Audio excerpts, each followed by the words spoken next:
Hello, everyone. My name is Krystelle Asaker, and I'm a Senior Manager of Sales Development at ZoomInfo. Really excited to be here today. Like you mentioned, this is a topic that is very near and dear to my heart, so there's a lot to cover today. I'm probably going to take the full 25 minutes, might go a little bit over, so please jot down any questions that you may have, and I'd love to meet all of you individually at our ZoomInfo booth afterwards. Alrighty, so before we get started, some of you may have noticed, but I do want to call this out. My director, Zach Thompson, was originally scheduled to be here today to speak on this topic, and we sat down as a leadership team and we talked about it, and we kind of found that there was an opportunity here to do something more powerful, which is why that I am here today. So as an underrepresented minority, I'm really excited to share with you all about what this topic means to me and what it has looked like for me over the last few years of my journey. All right, so super high level agenda, gonna go through a little bit about me, what matters to me, the 4 shoulds to ensure diversity is an asset for your organization, the benefits of having a diverse SDR engine, how to approach it by driving change through operational rigor, the most important, how do you retain your diverse talent, and then we'll go into closing remarks. So, few slides about me. Here are some things that matter to me. So as a first-generation Lebanese woman, I grew up in a Lebanese household. My family in that corner are my biggest inspiration. My parents sacrificed a lot for my siblings and I. So everything I do, the reason why I'm here today is for my family. Couldn't talk about my direct family without talking about my dog, Luca. He's a big part of my life as well. In addition to my family, my work family, that picture didn't load, but I currently serve as a Senior Manager of Sales Development at ZoomInfo, where I oversee 3 of our customer outbound SDR teams in the mid-market and enterprise space. Aside from work and culture and family, I'm currently a part-time MBA student at Northeastern University in Boston, pursuing my master's in management. All right, so to get things started today, the 4 shoulds to ensure diversity is an asset for your organization. So encouraging diversity and inclusion have become such pervasive major topics in today's society. We're seeing, in the wake of major social and political changes, we've been seeing leading companies make more of an approach to diversity, equity, and inclusion. But it's also important to recognize that it's not as simple as just hiring more people of color. We as leaders need to aim to create a workforce that welcomes all walks of life. Diversity includes religion, age, gender, culture, and socioeconomic background. So all these four bullets here, I like to think of as one big party. So first up, diversity. Members in your organization should reflect the rich array of diverse perspectives in society. So think of this as I'm having a party, and I'm going to invite a bunch of people to my party. I'm extending my invite. All walks of life. Second, inclusion. Every member of your organization should be invited to actively participate in everything that you do. So it's important that your organization is diverse, but it's equally as important that everyone feels included. This is the part of your party where you ask yourself, does everyone here feel included? Does everyone here get a chance to pick the type of music they want to listen to play the games that they want to play? Equity. People have different means of transportation to get to your party. Some people walk, some people bike, some people take the bus, some people drive. But people at your party should still have a seat at the table. And lastly, belonging. All members of your organization should have the confidence and support to contribute their unique perspectives to your organization. So when someone at a party is asked to dance, do they shyly say no, or do they feel comfortable and confident enough to dance however they like? So the full potential of diversity and inclusion can only be realized when all members feel that they're included, feel that they belong, and that they're respected for who they are and what they have to offer. Alrighty, so we all love a good party, but what if throwing these amazing parties led to better outcomes? What if they made you money? Diversity and inclusion isn't just the right thing to do. It's shown to be linked to better business outcomes. So higher sales attainment. We all care about higher sales attainment. Sales teams with leading DEI practices have reached 43% sales attainment so far in 2021. On the other hand, lagging DEI teams have reached just 31%. 86% of women achieved quota compared to 78% of men.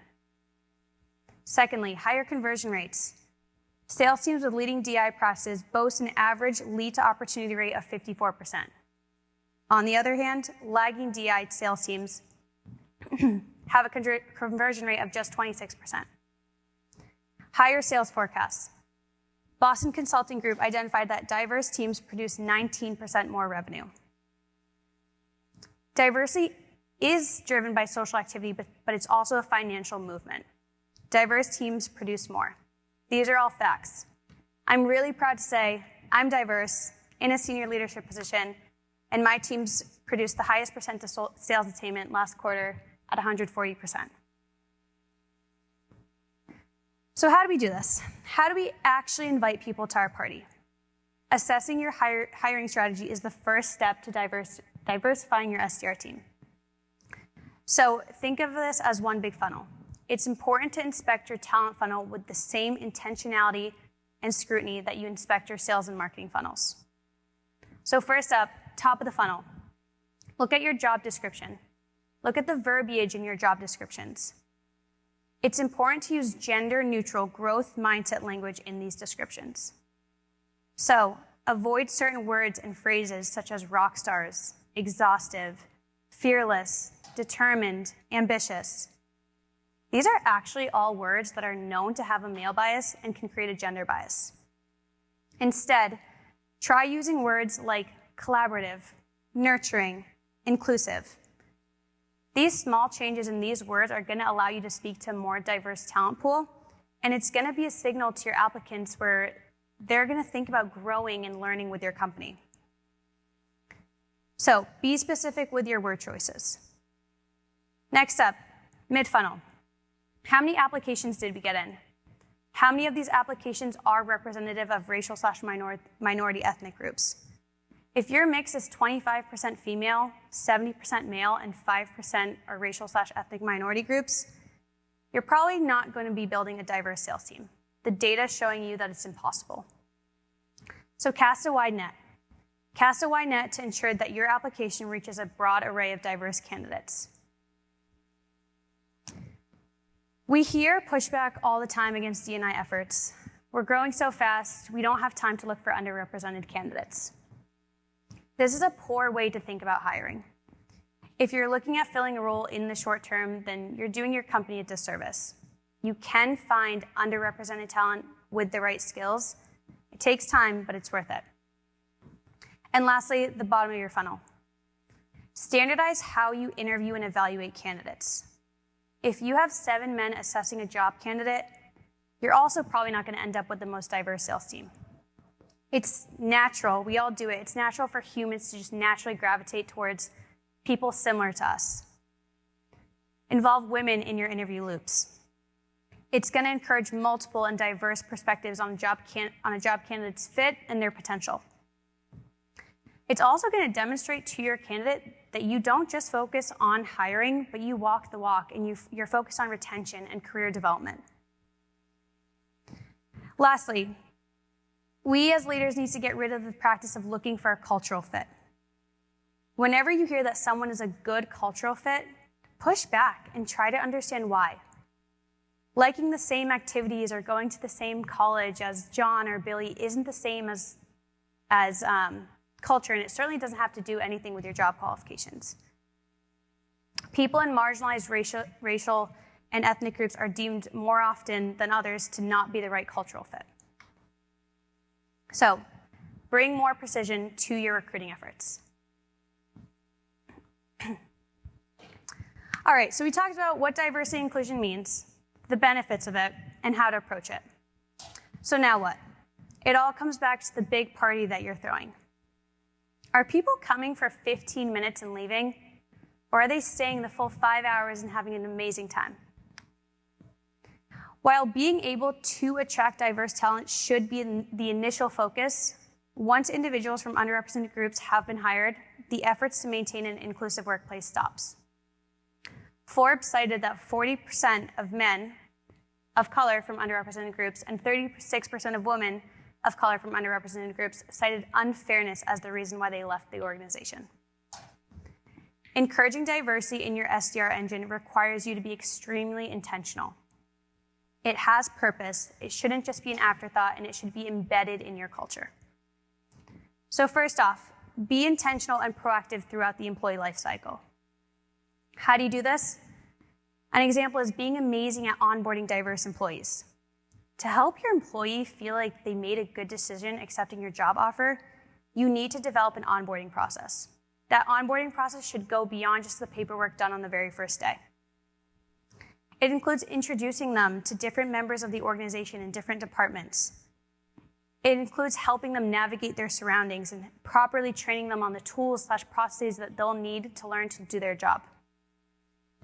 What this looks like at ZoomInfo actually is every single new hire that joins our company is not only paired with another SDR as a buddy and as a champion, but they're paired with another manager that's not their direct manager, or a senior manager, or a director, or even our VP of Sales Development is paired with a fresh new SDR. It comes back to the idea of community and belonging, and it's like knowing you have a friend at the lunch table to sit with. Belonging at work is also proven to be shown to be better for the bottom line. According to a 2021 study done by Deloitte Consulting, feeling like you belong can lead to a 56% increase in job performance and 50% reduction in turnover risk. Secondly, offer clear development plans and make the path to growth transparent. Make sure every single person knows what opportunities are available and what skills are needed to get to that next level. Implement development plans. Provide feedback loops and engagement surveys. Does anyone here remember the last time that you were given feedback on your performance? If you had to think about it for more than a few seconds, then it was probably too long ago. As humans, we all want to feel like we belong and that we're appreciated. Giving regular feedback is one way to show your employees that they're valued and that they're useful. Even negative feedback is going to spur your employees to want to do better. Giving feedback also isn't easy, so it's important to train your front line and your management team how to give feedback and coach. Managers need to understand that their behaviors impact their team members' sense of belonging. Allow for flexibility. Give where you can give to allow for flexibility. It provides an opportunity from people from different backgrounds and cultures to meet their individual needs at the same time while being productive for the organization.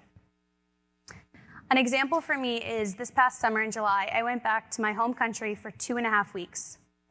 This was an instance where I worked with my leadership team to find a way to make this work in order to fulfill my obligations as an employee, but to also fulfill my obligations to my family and to my culture.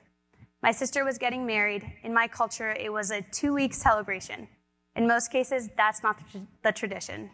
So this was an instance where I went for 2.5 weeks, and I fulfilled my obligations to the business, but to also, again, to my family and to my culture and to things that matter to me. I came back from that trip, and I had such an amazing sense of gratitude and appreciation. It made me want to give back to my company. So, aside from the flexibility piece, being a diverse candidate at such a young age in a leadership position hasn't always been easy. I faced a lot of self-doubt, a lot of imposter syndrome throughout the way, but luckily I've had the privilege of, being at a place where they support me for who I am, that believe in me and have invested in me. For example, I have an amazing coach that we partnered up with Better Up, who I meet with bi-weekly. We have an amazing management accelerator program that helps train your managers on how to give feedback and understand different backgrounds and cultures.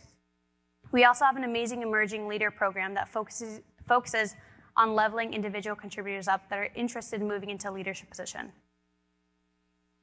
So to recap everything on these slides, the first step is making sure everyone has an invitation to your party. The second step is making sure everyone has a seat at the table, regardless of how they show up. Diversity without efforts to actually foster an inclusive environment is like allowing individuals to attend a party but not giving them a seat at the table. All right, here's just an example of some employee resource groups that we have at ZoomInfo. These employee resource groups are generally organized on the basis of common identities, backgrounds, and cultures, and the goal is just to support our employees by providing them a space. Again, it comes back to the idea of community and belonging. So to go in more depth on a topic that is near and dear to my heart is our ZoomInfo Women in Sales Development Group, which promotes inclusivity and aims to foster career development, internal mentorship programs across teams for the women at ZoomInfo. We started this group because we recognize the imbalance in industry benchmarks of female to male SDRs, which is 36.9% of sales development representatives are female, and 63% of sales development representatives are men. So through COVID and the pandemic and people working from home, we found that it was important to create this group so that we could strengthen the sense of belonging. Many of these women have gone on to do amazing things within the company. And this group isn't just about community, it's also about allyship. So when speaking about diversity and inclusion, it's important to recognize what allyship is. We recognize that we need support from people in power to do two things: to put people ahead of themselves and to support and elevate us. This is what it looks like at ZoomInfo. Our SVP of Business Development, Andrew Reisenfeld, has been a strong ally of our ZoomInfo Women in Sales Development Group. He's helped by bringing external speakers from the industry in sales development to come speak with us on different topics every single month. And another example of allyship is, like I mentioned, my director, Zach Thompson, who recognized that I could speak on this topic from personal experience and elevated me to be here to speak with all of you today. Alrighty, so along the lines of allyship, it's important to recognize what's happening in the greater world right now. Outside of this conference room in Austin, Texas, we're seeing an evolution happen in here, and we're seeing a revolution happen in Iran. Specifically, the women of Iran are being a force for change. Back in September, a 22-year-old female was killed for violating her country's dress code. And now to this day, the country's fearless women are fighting for their individual, social, civil, and economic reforms. In their protests, like you can see in these pictures, they're chanting women, life, liberty. And when you look at these pictures, you see women are cutting their hair and they're burning their hijabs. This isn't just a hijab protest, this is a larger movement. And we're not just seeing women united in this fight, we're seeing both women and men. They're fighting side by side their fathers, brothers, husbands, uncles, who for the longest time were presented to them as more superior. This is what allyship looks like. And you might be wondering how this relates to your role as a sales development leader. It's because allyship looks different for everyone. What it looks like in Iran is this, and what it looks like for all of us is checking our privilege against current events and putting people ahead of ourselves. All right, sales development is a tough job, as we all know, but it's the engine that drives predictable revenue, which is why many of us are here today for a reason, whether it's to learn about building a coaching culture, how to do better outbound messaging, how to hold your reps accountable in a remote world, or innovating sales approaches for the future. We're all here today to share ideas about these incredible topics. The potential each and every single one of us has in this room today is enormous. So thank you, David, Delaney, and the Tenbound team for bringing us together today. This is a movement that I care so deeply about, and we all have an opportunity to be intentional starting right now.